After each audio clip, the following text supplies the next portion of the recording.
and today I'm going to talk to you about learning styles and how we learn. So I found a quote: every child has a different learning style and pace. Each child is unique, not only capable of learning, but capable of succeeding. I chose this quote because it explains so much about children and how they learn different. And through these differences, we can teach them to better their learning and for them to succeed in their learning.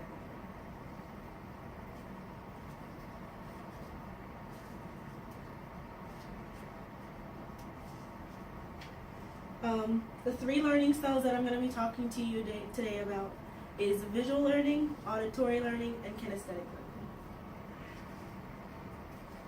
So I will inform you today about how children learn in different ways. I will also explain how to adapt this learning to teaching children with these learning styles. The first learning style is visual learning. They learn by seeing. They learn by looking at pictures, looking at numbers as you point to them, and different things. Ways to adapt to visual learners. With young children, books are really a big part of how they learn.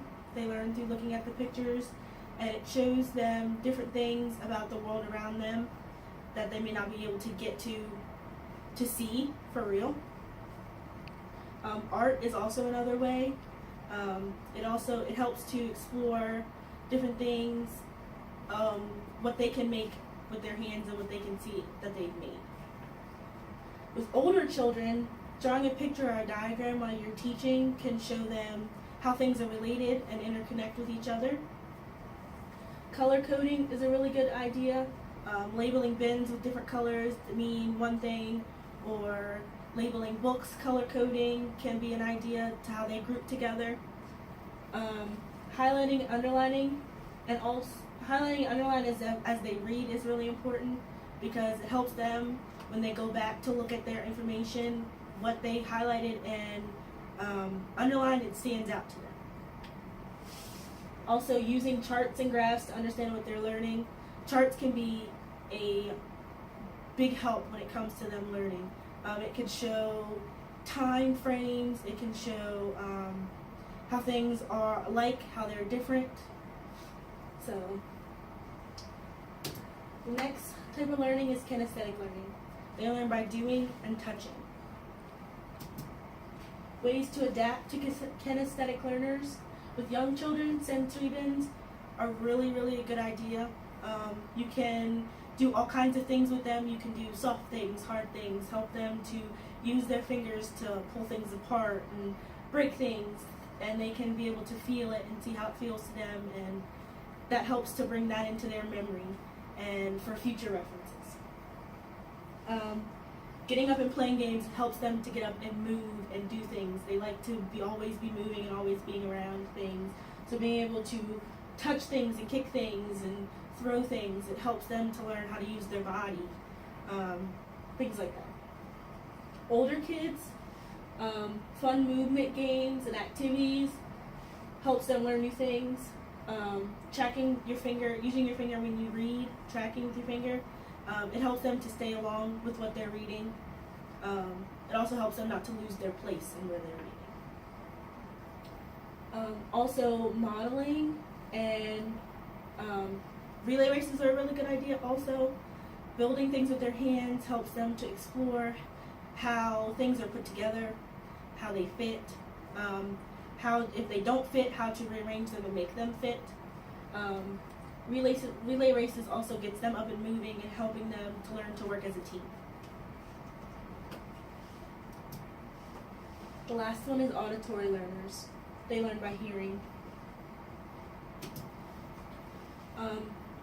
With auditory learners, young children, it helps by saying the letter. When you're pointing to something, or if you tell them to go left or to go right, you point in that direction to show them which direction you want them to go. Counting out loud is a really good idea. Also, counting while using your fingers helps them to see as you count, so your voice matches what they see. Finger plays are a really good idea.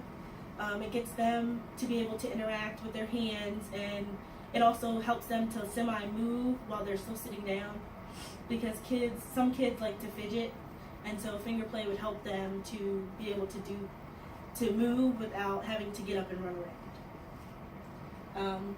Reading aloud is a really good idea, because as you read aloud, they can follow what you're reading. Even as you read aloud, you also point to the words and show them that you're reading what you're reading.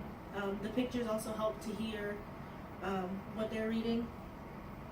Also, playing music. Little kids that are auditory learners love music. They love to hear it, they love to dance to it, they love to move to it. Older children, reciting things aloud. They like to hear things rather than sit there and read it with their eyes. Listening to stories that may not have pictures, it helps them to create a picture in their head as they listen to it, because they can't really make a picture as they read it with their eyes. And they also have to have total silence. When it comes to loud noises, or when you're sitting in a room and somebody's talking to you and you hear constant things all around you, you can't really focus on what that person may be saying to you. So it makes it easier for them to learn the new things if there's not a whole lot of noise around. Also, recording things and playing them back. When they hear their voice saying something to them, they may get it better than if somebody else said it to